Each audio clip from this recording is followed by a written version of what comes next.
Good morning, you glorious gamers. Garbs here, and today I want to talk about 2021 and what Nintendo should have in store for us. And if you guys are loving the content, don't forget to super smash that like button, and don't forget to follow us on all of our other channels. 2020 has been kind of a blur and a crazy year, and in the video game industry, it's also been pretty interesting. We've had some awesome games like Animal Crossing, The Last of Us Part 2, but we also got the next generation of consoles being released. So we could sit here and argue about, was 2020 good for gaming or was 2020 bad for gaming?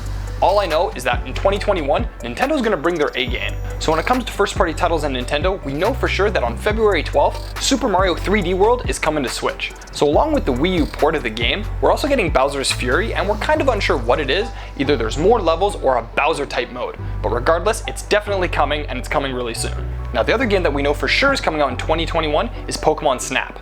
Now we don't know exactly when it's coming out, but it's Pokemon's 25th anniversary, along with another anniversary that we'll talk about later. So I believe Snap is going to be the first game to come out to celebrate Pokemon's 25th. Now let's keep the train rolling when it comes to Pokemon, because there's going to be a lot more than just Pokemon Snap. So it's not going to be a brand new mainline title because we just got Sword and Shield and their DLC. However, there is that rumor that was released by Game.com, which claimed that there's going to be a Pokemon Grandmaster game. This would be a collection similar to Mario's 35th, and it would have Red, Gold, and Ruby. Now unfortunately, I don't think this is really logical for Nintendo. We just got a re-release of the Kanto region when it came to the Let's Go games. Now because they've already developed the engine for the Let's Go games, it makes a lot more sense to re-release Gold and Silver under the same style. So where does that leave Ruby? I'm not really sure, but it might be as easy as putting a few extra titles onto the Switch Online system.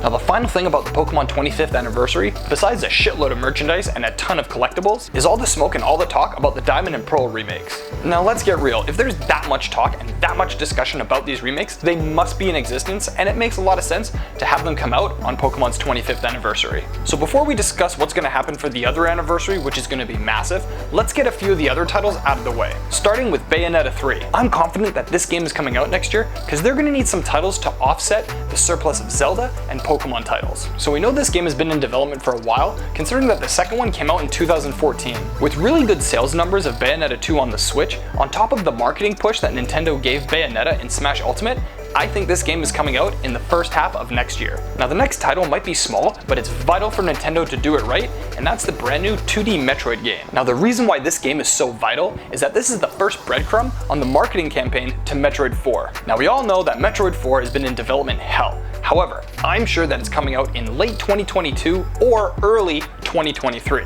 Now given that rough timeline, Nintendo's really going to want to hype up their first party shooter. So it makes sense to start with the new 2D Metroid in 2021 and then follow that up with the Metroid Prime trilogy. So what that'll do is ramp up everyone's excitement for the franchise and refamiliarize ourselves with Samus, Zebes, and the whole galactic chaos. I'm going to put a link to my next video right here, which is going to talk about the games coming down the pipe past 2021. We're going to wrap up this video talking about the other big anniversary, Zelda's 35th. Because if you thought Mario's 35th was big, wait till you see Zelda's anniversary. So one thing we know for sure is that a bunch of trademarks have been reissued and a lot of merchandising deals have been signed. So that means there's a lot of Zelda coming down the pipe, including games, and the first one that I believe is coming is Skyward Sword HD. Now we all remember the leak from Amazon UK about this game, but let's get real, Nintendo. It doesn't take a genius to figure out that this game is happening.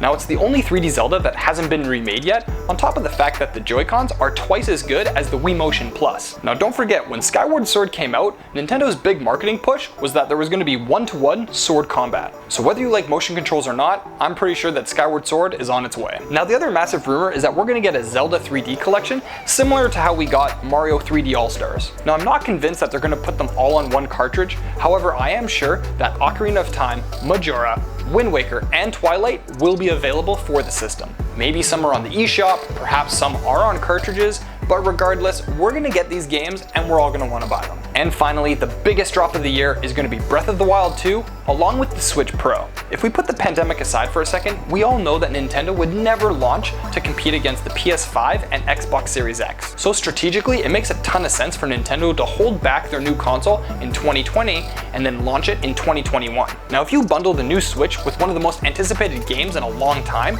you're guaranteed to have a hit around the holiday season. So you get to top off Zelda's 35th anniversary with a brand new Switch and Breath of the Wild 2.